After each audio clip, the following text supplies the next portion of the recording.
Welcome everybody to the UN 2030 Sustainable Development Colloquium. My name is Ken Brealey. I'm the Associate Dean in the College of Arts. First thing I want to do is welcome you all and let me acknowledge here and now that we are presenting this colloquium on the traditional unceded territory of the Stalo people. We do thank them for this privilege and, by the way, arguably for showing us a model of what this event is really about. One of the best books I ever read, even just for its title, was Bruno Latour's 1991, We Have Never Been Modern.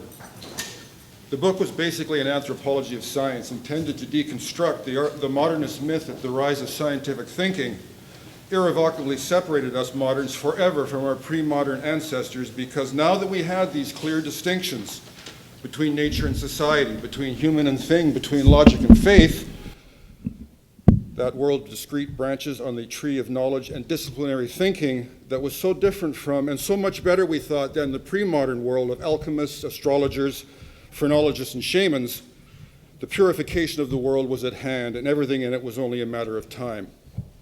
Latour showed us, however, in this book what arrogance this has been, because countering this conviction in the purification of the actual construction is the actual construction of what he called quasi-objects, ever more complex hybrid systems and entities that mix with aplomb politics, science, technology, nature, and yes, even faith that resists simple disciplinary analysis and force us to think about big questions in more nuanced ways.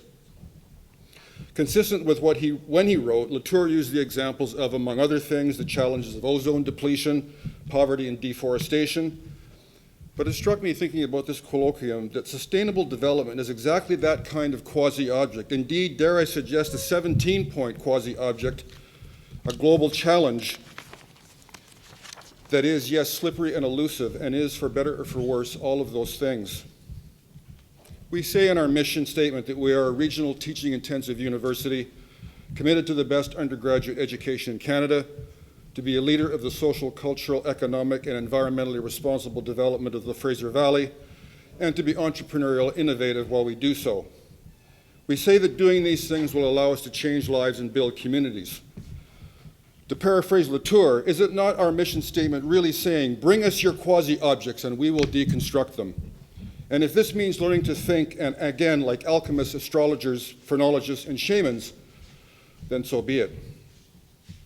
Accordingly, it seems appropriate to divide this colloquium into three parts. In the second part, in real time, about 2 minutes from now, UFV faculty, students, administrators, and local and international community representatives will speak to each of the 17 goals in the UN 2030 Sustainability Statement.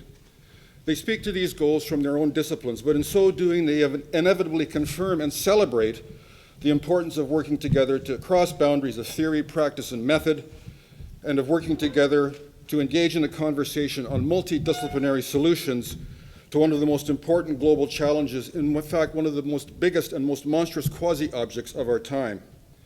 They are to be congratulated because it is their teaching, scholarship, and service, whether in the university or the community, that makes UFV a leader in the social, economic, cultural, and environmentally responsible development of the Lower Fraser Valley specifically, but by extension the world at large. In the third part, and again in real time, about an hour from now or less, some students, fresh off internship placements halfway around the world, will report on some initial results of research on sustainability that have been enabled by the Queen Elizabeth Scholarship Foundation and partnerships between UFV and Aga Khan University in Nairobi, Kenya.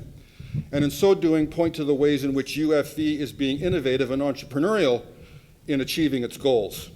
These scholarships and partnerships directly benefit these and other students, tomorrow's leaders, by offering educational opportunities that link the local and the global, and in this way contribute in turn to the first part, which actually runs through parts 2 and 3 and into the future, and that is the realization of learning outcomes that demonstrate the best undergraduate education in Canada.